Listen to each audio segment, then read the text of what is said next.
আমার সামনে একজোড়া স্যান্ডেল দেখতে পাচ্ছেন। এগুলো আসলে স্যান্ডেল না, এগুলো হলো গিয়ে যান্ত্রিক স্যান্ডেল।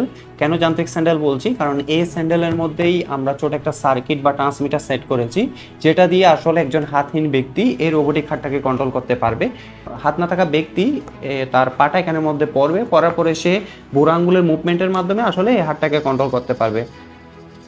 তো এভাবে কন্ট্রোল করে একজন হাতহীন ব্যক্তি এই রোবোটিক হাতটাকে কন্ট্রোল করতে পারবে তার বুড়ো আঙুল বা পায়ের সাহায্যে। আবার এটা দিয়েও চাইলে সে হাঁটা চলাও করতে পারবে।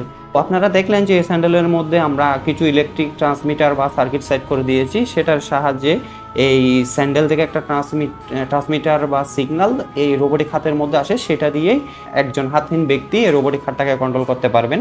তো এই রোবোটিক হাতের মধ্যেই আছে একটা রিসিভার, সেই রিসিভার এই ট্রান্সমিটারের সিগন্যালটাকে রিসিভ করে মূলত এই হাতটাকে কন্ট্রোল করে। আমি যদি কোনো একটা কিছু ধরতে চাই, ফর এক্সাম্পল এটা আমার মোবাইলটা যদি আমি একটু ধরার ট্রাই করি,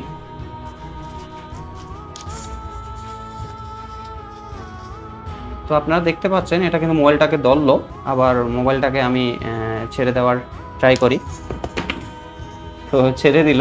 তো এইভাবে আসলে একজন হাতহীন ব্যক্তি এই স্যান্ডেলের মাধ্যমে এই রোবোটিক হাতটাকে কন্ট্রোল করতে পারবে।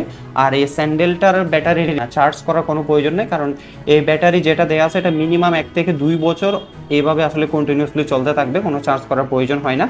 আর এই রোবোটিক হাতটা মূলত সেই সকল ব্যক্তিদের জন্য যাদের আসলে নার্ভ সিগন্যাল কাজ করে না, অনেকের 2 হাত থাকে না।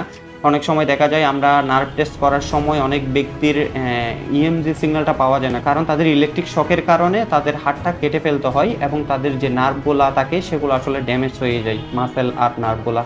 তো যে কারণে মূলত তাদেরকে এই রোবোটিক হাতটাই একমাত্র দেওয়া যায় বলে আমি মনে করি, কারণ তাদের ইএমজি সিগন্যাল কাজ না করলে ব্রেন কন্ট্রোল যে নার্ভ সিস্টেম রোবোটিক হাতগুলো আপনারা দেখেছিলেন পূর্বে, সেই হাতগুলো দেওয়া যায় না। তো মূলত যাদের ইএমজি সিগন্যাল পাওয়া যায় তাদেরকে আমরা ব্রেন কন্ট্রোল বা নার্ভ কন্ট্রোল রোবোটিক হাত দিতে পারি, আর যাদের ইএমজি সিগন্যাল বা মাসেল সিগন্যাল পাওয়া যায় না তাদেরকে আমরা এই ধরনের রোবোটিক হাতগুলোকে সাজেস্ট করি, যারা এটা পা দিয়ে বা অন্যান্য কৌশলে তারা এটাকে কন্ট্রোল করতে পারবে। তো এছাড়াও আমাদের বেশ কিছু হাত দেখেছিলেন যেটা অটো কন্ট্রোল, আমাদের এখানে কন্ট্রোলার থাকে, সেটা দিয়েও চাইলেও তারা কন্ট্রোল করতে পারে। আবার লেগ কন্ট্রোল জুতো নিতে পারে, ভয়েস কন্ট্রোল রোবোটিক হাতও আছে, ওগুলো ফেলে তারা ইউজ করতে পারে। তো এইভাবে আসলে আমাদের রোবোটিক হাতগুলোকে আমরা আস্তে আস্তে আপডেট করতেছি। ইন ফিউচারে হয়তো ভালো একটা সলিউশন আমরা নিয়ে আসবো হাতহীন ব্যক্তিদের জন্য।